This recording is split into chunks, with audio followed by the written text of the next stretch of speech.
ウィーバー。ナイフのカリスマ稲川先生はそのナイフ投げ術の正確性もすごいんじゃないのかなと。横投げっていうのもありまして、はい。お散々リボンの時練習したんだから。わかりました。ご覧のスポンサーの提供でお送りします。はい、どうも現代忍者タグです。ニンニンピョンピョン。稲川先生のベースなんですけれども、はいよ。前々回の動画でですね、ナイフからの逃げ方、ここにサムネ貼ってますけれども、やりましたね。学んだじゃないですか。で、一つ思ったんですけど、海外の動画とか見てるとナイフ投げ術、ナイフをこうスパッて投げてる映像をよく見るんですけれども、稲川先生やっぱりナイフのカリスマって言われてたんで、ナイフ投げ術も長けてるのではないのかと、今日はその正確性とかの技術を見せていただきたいなと。なるほどね。そういった企画なんですか。ああ、けどその映画リボンの時にフォークでやってた。ダーツのあれパーンって投げてたよね。これファンタジーでしょ。ファンタジーじゃありません。ファンタジーじゃないんですか。リアルです。あれを映画の戦いでは結局使わなかったんだけど、練習で日常にあるものをどれだけその手裏剣のようにして投げれるかっていうので、結構いろいろなもの、それこそ箸とか使ってたし、これが意外に得意だったのはハサミだったり、あとつっかい棒、トイレのあれも手裏剣になるのよ。でそういう手裏剣の練習はもう散々しましたね。投げれれば何でも武器になるわけですよ。そうです。前回ナイフからの逃げ方を学んだんですけれども、3メートル先からもう危険察知して逃げなさいっていうことだったじゃないですか。でやっぱりそこで逃げた瞬間に投げられたらどうしよう。あ、なるほどね。それね、先生も説明してくれると思うけど、投げる距離的にいくと遠いところから投げるっていうイメージあるけど、実は近距離でしか投げないんだよ。だから前回やった逃げるので全然大丈夫です。そんな3メートル4メートル離れて投げるってことはあまりしない。そうだって遠くから投げたらそれだけ速度も落ちるし、避けれるよ。近くで投げるから威力もあって確実に当たるのよ。なるほど。ちょっとそれ、もう先生来る前にちょっと勉強になりました。ありがとうございます。より詳しく深く稲川先生に教えていただきましょう。先生、稲川先生 T シャツできましたね。あ、お、じゃあちょっと今回はアサルトモデルで、瀬田さんはいつものこれとありがとうございます。大事なんです。好きなものをアサルト2つ。ありがとうございます。ちゃんとシェアしてください。一つ俺のでしょ。先生、太田、着るとしても2枚切りしか僕はこれ外で着る。言わなくていいから。言わなくていい。セミナーの特典ですから。そうです。またウェブセミナー。はい。いや先生数枚視聴者さんも買えるように先生のまたそのインスタグラムの商品棚に並べといていただけないですか。また並ぶと思います。じゃあ皆さん概要欄に貼っときますんで覗いてください。はい。映画リボンの時にフォークをこう投げてたじゃないですか。ナイフのカリスマ稲川先生はそのナイフ投げ術の正確性もすごいんじゃないのかなと。あ、本当ですか。はい。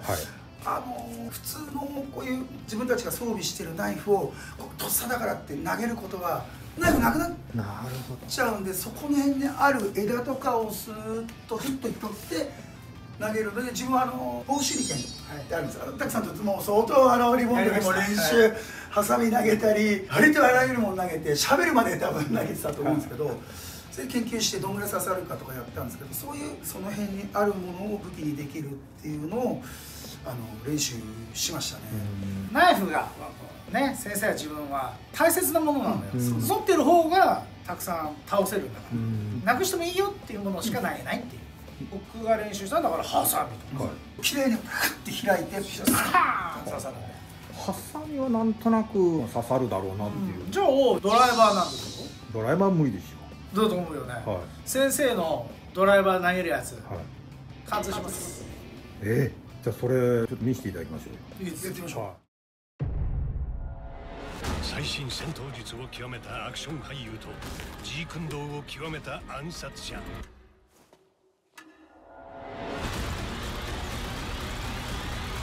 1%。ナイフ最後まで見る普通のね。どんなナイフなのかも知りたいし、投げる場合はまず投げるナイフはこれまっすぐなやっぱり投げる用なんですか。そうです。ストレートがやっぱり曲がっちゃってると回転しちゃうんで、投げてこう届くか1回回って届くかしかないんです。ダーツって先端が重いんでこのまま飛ぶんですけど、手裏剣でこういう風に投げるとこの扇形に届く範囲以外は威力が出ないんで、だからやっぱりまっすぐで本当はこの後ろが前についててくれた方が投げやすいです。後ろが重いとどうしてもこのウェーブコントロールがちょっと効きにくくて、回転しちゃうとちょっと刺さらなくなっちゃうんですね。それでこういうストレートのまっすぐなものを使います。ドライバーもこれ普通のそれのドライバー、多分持ち方はここガイドに、中指ガイドで親指軽く触れて、全く剣術と同じ状況で、あとは横投げっていうのもありまして、横にスッと投げる。それ見えないんです。後ろ疲れてるなと思った時はあーっとはできないんで、スッと脇の下から。横投げも先生練習しましたね。しました。やっぱ振り返ると銃で撃たれちゃうんで、銃突きつけられた時に挙動ないままスッと脇の下から出せたら映画的に最高のなんかあれになるんじゃないかなっつって。あと自分がね野球をねあまりにもやってなかったから、この上投げが苦手でね。球技あんまり得意っていうイメージない。あれ実はね、手裏剣得意な人ってピッチャーやってたことある人ってめちゃくちゃ得意なんですよ。シューってやりますよね。シューって投げれるようになるんだよ。けど横投げとかになるとウェーブ使えるから、結構ウェーブでスカーンっていけてたね。まずその標的なんですけど、ちょっとこういうのをそうですね。誤差で検体固みを2枚。もうですか。これが今横投げだね。ですね。ちょっと今一回いってますか。もう一回行きましょうか。歩きます。投げます。いってますか。こういうことですよね。後ろから来てるって絶対稲川先生の背後行っちゃダメだね。ドライバー投げられるんですか。上投げだとやっぱどうしてもこうして遅いですよね。なっちゃうんで、自分はやっぱりちょっと特殊な人たちに脇の下をこう必ず通して同じところにこう刺していけっていうナイフでいくと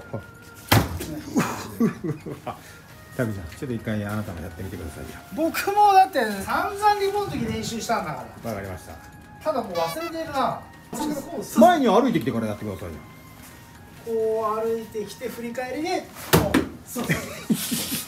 やっぱり難しいんですね。やっぱり難しい。いや散々やったんだよ。散々やったんだけど、でも5、6年ぶりぐらいでしょ。こう体につけて。いやちょっといいね、リアルでいいよ。一旦ここで練習して。先生、ここ体つけてこうでしたよね。そうですね。もう軽く持って最後手首がもうなんかそうですね。フォークの時がそれでパッ。でもだいぶそれましたよ。横投げって難しいのよ。振り返ってるね。やっぱ難しいんだ。先生100発100中だったもん。そうですね。思い出しましたね。はい、もういいです。どう持つんですか。こうですね。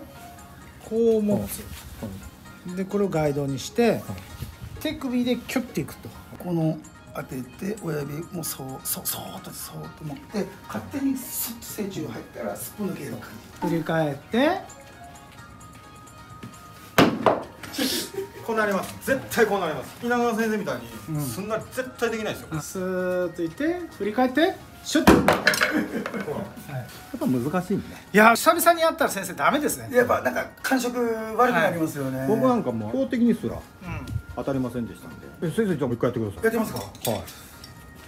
1回ですよね。2回ですよね。3回。すげえ。1回ですよね。2回ですよね。3回。いや本当に100発100中じゃん。多分視聴者の皆さんは本当にここをめがけて投げても絶対それますから。でこれが本当にハサミだっていろんなものできるけど、まあ良い子の皆さんはね真似しないように投げないように絶対投げないように。100チャンネル。冒頭で坂口が言ってたんですけど、やっぱり近距離でやるもんだと。あまり距離あって投げるもんじゃない。そうくるくるってただ回ってっちゃって、ただ落ちてカランカランカランってなるんで。じゃあその前々回の動画でね、やっぱり3メートルっていうのがキーポイントでしたけど。そうですね。3メートルで投げてだいたいここからいけますかっていうと、まあ上投げにドーンとは入るんですけど、相手が攻撃してきたら投げるんだったらやっぱり動いた方が。俺も結構先生がこの目から鱗だったけど、例えばね侍ものね、俺たちやるのがね最終目標じゃない。その時に先生つばぜり合いからの投げ方。ああ、これですよね。そうですよね。これでこっちですよね。こっちとこっちで。つばぜり合いからの手裏剣ってあるのよ。これは先生に手裏剣持ってる手でやってもらうよ。はい。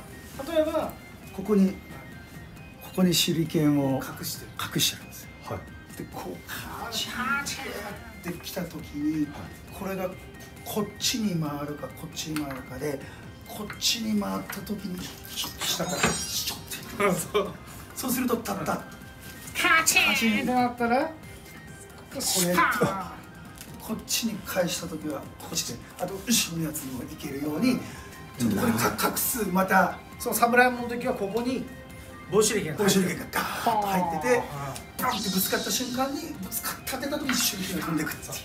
いやそれは見たことない、ないでしょ、けどそれってやっぱ今日つくっていうかね、相手がやっぱ分からない、こうしないんで、やっぱぶつかった時にスッとこうスッと投げれる。